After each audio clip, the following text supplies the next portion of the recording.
இயேசு இவ்வுலகுக்கு அனுப்பப்பட்ட நோக்கத்தை நிறைவேற்றுவதாகவும் மீட்பின் முதல் படியாகவும் அமைகிறது. சமூகத்தில் விடுதலை வாழ்வாய் 2000 ஆண்டுகள் காத்திருந்த பின்தங்கிய நலிந்த மக்களுக்கெல்லாம் நம்பிக்கையின் அடிநாதமாய் அமைந்தது. அதே எண்ண அறைகளை இதயத்தில் சுமந்தவர்களாக நாம் குறுத்தோலைகளை கையிலேந்தி இயேசுவின் பாடுகளின் பயணத்தில் பங்கேற்க இருக்கின்றோம். செல்வத்தையும் பதவியையும் புகழையும் எதிர்பார்த்து நாம் பயணித்தால் இயேசுவின் ஆட்சியில் நமக்கு இடம் இருக்காது. நமது சுயநல போர்வைகளை களைந்து ஆணவத்தை அகற்றிவிட்டு இயேசுவின் பின் சென்றால் இப்பயணம் நம்மை முழு மனிதர்களாக புனிதர்களாக மாற்றும் என்ற சிந்தனையோடு இயேசுவோடு இணைந்து கல்வாரிக்கு பயணமாவோம்.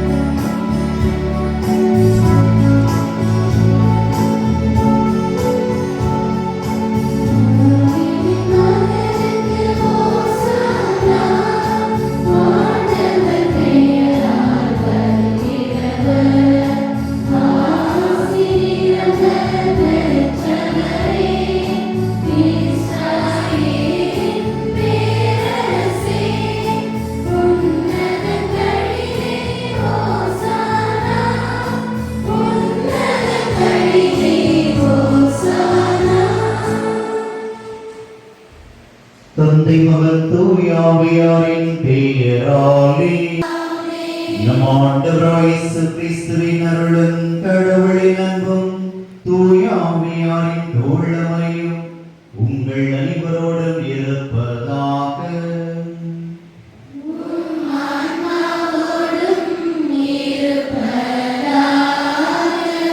கண்டிக்க சகோதர சகோதரிகளே, தவக்கான தொடக்கத்திலிருந்தே தவ முயற்சிகளால் பிறந்து பணிகளால் நம் இதயங்களை தயாரித்த பின் இன்று நாம் ஒன்று கூடியுள்ளோம்.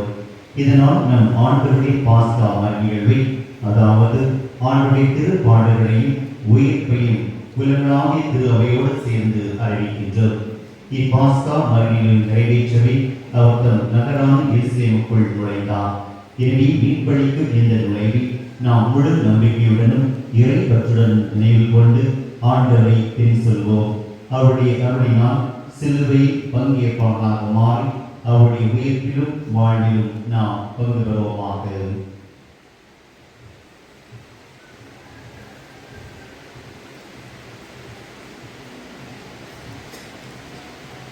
இப்பொழுது நாம் குறுத்தோலைகளை மந்திரிக்க இருக்கின்றோம். அதற்கான முன்னுரை.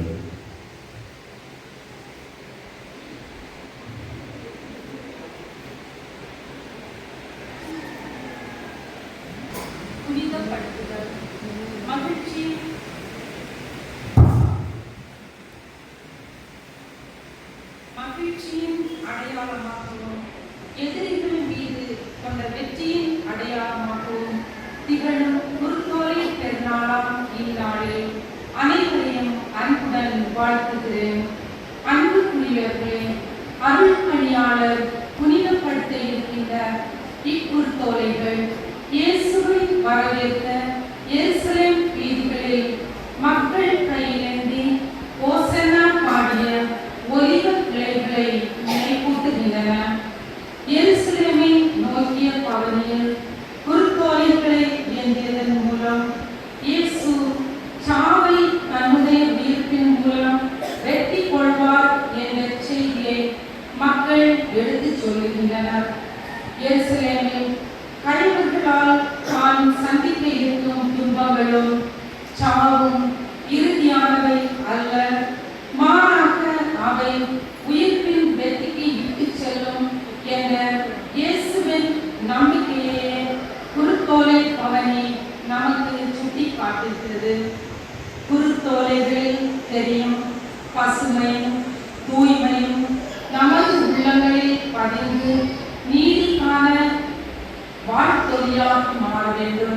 என்ற உளப்பாங்கோடு குருத்தோலைகளை புனிதப்படுத்தும் வழிபாட்டில் பங்கேற்போம். மன்றாடுவோமாக. என்றென்றும் உள்ள எல்லாம் வல்ல இறைவா, இக்குருத்தோலை உமதாசியால் புனிதப்படுத்தியருளும். அதனால் பேசரசரை பின்பற்றும் நாங்கள் அவர் வழியாக நிலையான எருசலேமுக்குள் வந்து சிராற்றல் பெறுவோமாக. இன்றென்றும் வாழ்ந்தாட்சி செய்த வழியாக உம்மை மன்றாடுகின்றோம்.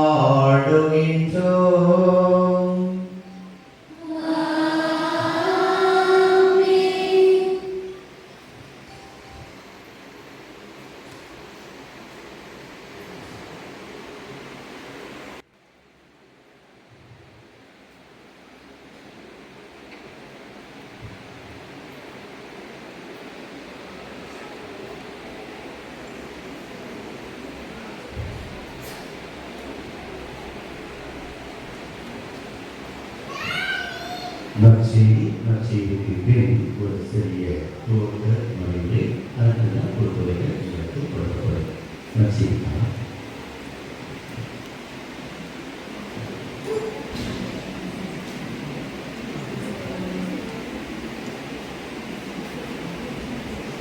இயேசு தம் சீடரோடு எருசலேமை நோக்கி சென்று ஒரேரு மலை அருகிலிருந்த பெத்பகே என்னும் ஊரை அடைந்த போது இரு சீடர்களை அனுப்பி, நீங்கள் உங்களுக்கு எதிரே இருக்கும் ஊருக்குள் செல்லுங்கள்.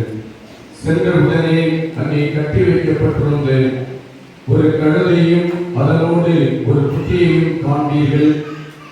அவற்றை அழைத்து என்னிடம் கொண்டு வாருங்கள். யாராவது உங்களிடம் ஏதேனும் சொன்னால் இவை ஆண்டவருக்கு தேவை என்று சொல்லுங்கள். உடனே அவர் அவற்றை அனுப்பிவிடுவார் என்றார்.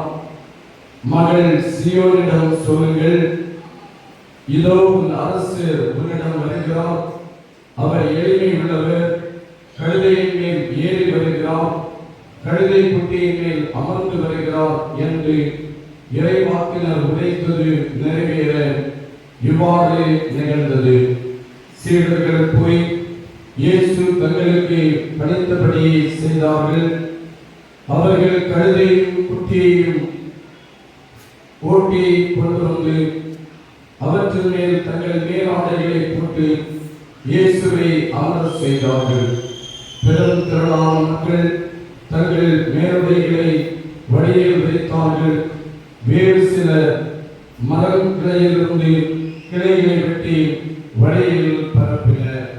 அவருக்கு முன்னே பின்னே சென்ற கூட்டத்தினர், தாவீதின் மகனுக்கு ஓசன்னா, ஆண்டவர் பெயரால் வருகிறவர், ஆசி பெற்றவர், உன்னதத்தில் ஓசன்னா என்று சொல்லி ஆர்ப்பரித்தனர். அவர் எருசலேமுக்குள் சென்றபோது நகரம் முழுவதும் பலப்படைய இவர் யார் என்னும் கேள்வி எழுந்தது. அதற்கு கூட்டத்தினர், இவர் இறைவாக்கினர் இயேசு, கலிலேயாவில் உள்ள நாசரேத்தை சேர்ந்தவர் என்று பதிலளித்தனர்.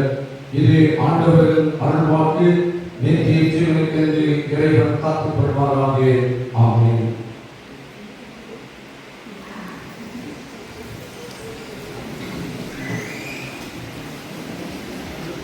கிறிஸ்து இயேசுவுக்குள் பிரியமானவர்களே, மகிழ்ச்சிகரமான இந்த நாளில் காலை பொழுதிலே பூந்தோப்பு திருச்சபையின் சார்பாக உங்களை வாழ்த்துவதிலே நான் மிக்க மகிழ்ச்சி அடைகின்றேன். இந்த நாளை ஒரு சிறப்பான நாளாக இறைவன் நம்முடைய வாழ்க்கையிலே தந்திருக்கின்றார். எருசலேமை நோக்கிய பவனி அநேக சத்தியங்களை நமக்கு சொல்லி நம்மை எல்லாம் இறைவனுடைய பாதையிலே அழைக்கிற ஒரு பவனியாக இருக்கிறது.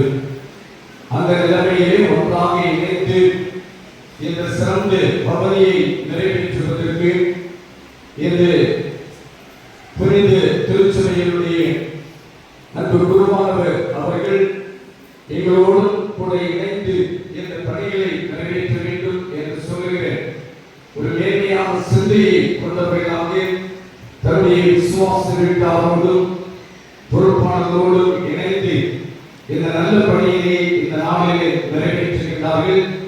எங்களை அன்போடு ஏற்றுக்கொண்டு உபசரித்து எல்லா நிலைமைகளிலும் உதவி செய்திருக்கின்ற அன்பு குருவானவருக்கு எங்கள் திருச்சபையின் சார்பாக நன்றிகளையும் ஆசிரியர்களையும் கூறிக்கொள்கிறேன். அதே விதமாக திருச்சபையுடைய பொறுப்பாளர்கள், விசுவாச வீட்டார் அனைவருக்கும் நன்றிகளை மீண்டும் ஒருமுறை கூட கூறிக்கொள்கிறேன். நிகழ்வுகளில் பங்கு பெற்றுக் கொண்டிருக்கின்ற அச்சுமதிகளுக்கும் வாழ்த்துக்களை தெரிவித்துக் கொள்கிறேன். கடந்த ஆண்டிலும் இதே நிலையிலே இடத்திலிருந்து பவனியை நாம் ஆரம்பித்தோம். பவனியிலே இயேசு கிறிஸ்துவுடைய குருத்தூரை நமக்கு கற்றுத்தந்து உண்மைகளின் வழியாக சில உண்மைகளை நாம் புரிந்து கொள்ள ஆண்டவர் நமக்கு அருள் தந்தார். இந்த நாளிலே ஒரே ஒரு வசனத்தை மட்டும் நிறைவுபடுத்துகிறேன். சகரியா தீர்க்கதரிசியின் புத்தகம் 9வது அதிகாரம் 9வது வசனத்திலே இவ்விதமாக சொல்லுகிறது, இதோ உன் அரசர் உன்னிடம் வருகிறார், அவர் நீதி உள்ளவர், வெற்றி வேந்தர், எளிமை உள்ளவர், கழுதையின் மேல் கழுதை குட்டியாகிய மலையின் மேல் ஏறி வருகிறவர். கழுதை என்று சொல்லுகிற ஒரு வார்த்தை இங்கே பயன்படுத்தப்பட்டு இயேசு கிறிஸ்துவுடைய பவனிக்கு வாகனமாக இந்த கழுதை இங்கே பயன்பட்டிருக்கிறது என்பதை குறித்து தீர்க்க தரிசனமாக சொல்லுகிற ஒரு உரை இங்கே வெளிப்படுத்தப்படுகிறது. இயேசு கிறிஸ்துவுடைய பிறப்பும் இயேசு கிறிஸ்துவுடைய பவனியும் விண்ணையும் மண்ணையும் இணைக்கின்ற நிலைமையிலே தெய்வீக சத்தியத்தை பவனி நமக்கு சொல்லுகின்றது.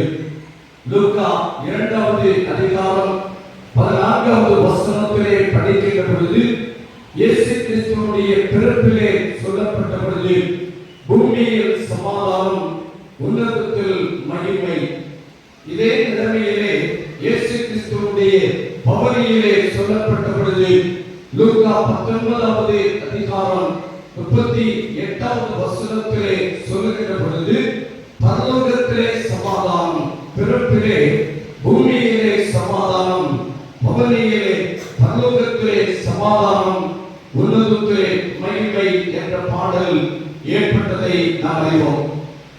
குதிரை யுத்தத்திற்காக அரசர்கள் அழைத்து செல்வார்கள். ஆனால் கழுதையிலே வருகிறார்கள் என்று சொன்னால் அது ஒரு சமாதானத்தினுடைய அடையாளம். கழுதை இயேசுநாதர் என்ற பவனியிலே பயன்படுத்தி அமைதி உள்ள ராஜாவாக, நீதியின் ராஜாவாக, தாழ்மை உள்ளவராக, விடுதலையை கொடுக்கிறவராக பயணித்தார் என்பதுதான் பவனி நமக்கு சொல்லுகின்ற ஒன்று. காலையிலே இந்த பவனி இங்கிருந்து ஆரம்பிக்கின்ற பொழுது இயேசுநாதர் நம்மிலே விரும்புகின்ற ஒன்று, நாம் எல்லாரும் கழுதை குட்டிகளாக மாற வேண்டும். அவர் நம்மிலே பயணிக்க வேண்டும். அதனை எதிர்நோக்குகின்றார். கழுதை குட்டியாக மாறுவதற்கு நம்முடைய வாழ்க்கை தாழ்மை உள்ள வாழ்வாக, ஒரு அமைதி உள்ள பாதையிலே பயணிக்கின்ற வாழ்வாக நம்முடைய வாழ்க்கை மாற வேண்டும் என்பதை ஆண்டவர் விரும்புகின்றார்.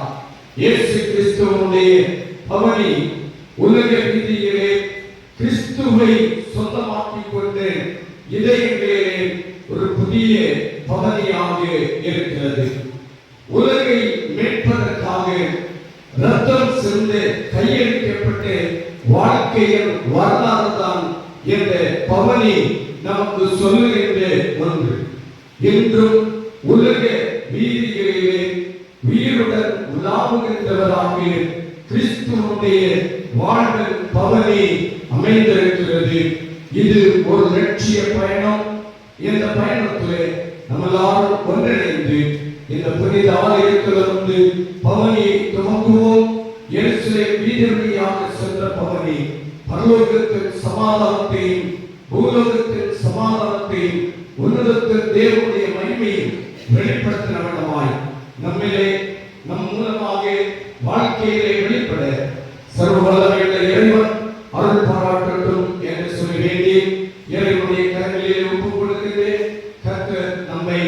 ஆசீர்வதிப்பாராக. ஆமென். குருத்தோலையை இப்பொழுது தரப்படும். அதோடு இணைந்து நாம் குருத்தோலை பவனிக்கான உங்களுடைய வாசித்து பவனியாக நாம் செல்வோம்.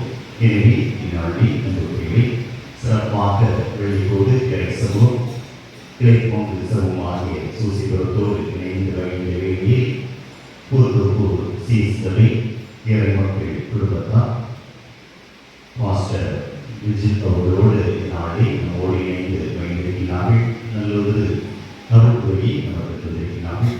இறைவன் கிறிஸ்தவ புரட்சிப்பை ஆசிரியர்களாக இணைந்து பயணிக்கக்கூடிய திரு அவை மக்களாக நாம் ஒன்று கூடி வந்துள்ளோம் என்பதற்கு இது சான்றாக அமைகிறது. இறைவன் நம்ம இயேசு கிறிஸ்துவை உலகின் அமைதிக்காக உலகின் அரசராக தந்தது போன்று இயேசுவை நோக்கிய பயணத்தை ஆர்வேசு மேற்கொள்வது போன்று நாம் நம்முடைய வாழ்க்கை பயணத்தில் இறைவனை சுமக்கின்ற மக்களாக உள்ளக்கூடிய மக்களாக வாழ வர வேண்டி இப்பவனையை இணைந்து இனிநாள் வழிபாடுகளை கொண்டாடுவோம். பாடுகளில் குறித்து ஞாயிறு ஆர்வேசுடைய பாடுகளை தியானிக்கக்கூடிய நாளில் ஞாயிறு என்பதை அறிந்து கொள்வோம். பிற்காக புனிதமான நிகழ்வுகளை இன்று நாம் கூறுகின்றோம். எனவே புனிதத்தை வாழ்வாக்குகின்ற மக்களாக நாம் வாழ இறைவனை கொண்டாடி இந்த பவனியில் பங்கேற்போம். இப்பொழுது பவனிக்கான முன்னுரையாக வாசிக்கப்படுகிறது.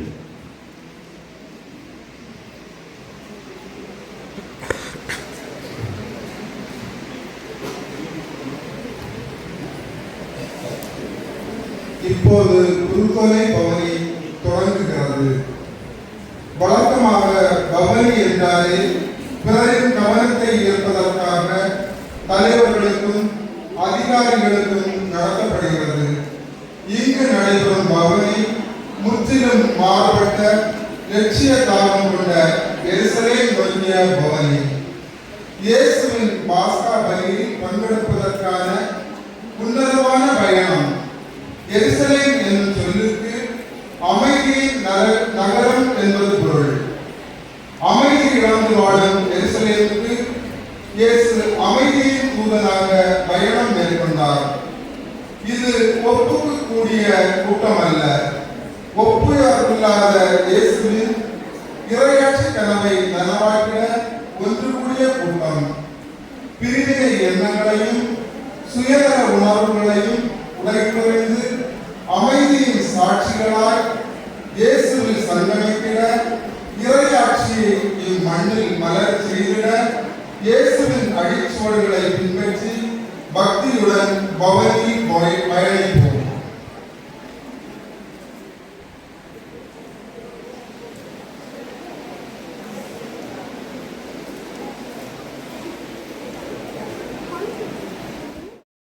മലരും തളിരും മലനിരയും മണ്ണും വിണ്ണും നിറഞ്ഞവനേ, മാനവ മാനസമാലകറ്റാൻ മനുജനായി മഹി തന്നിൽ പിറന്നവനേ, ഓശാന ദാവീദിൻ സുതനേ,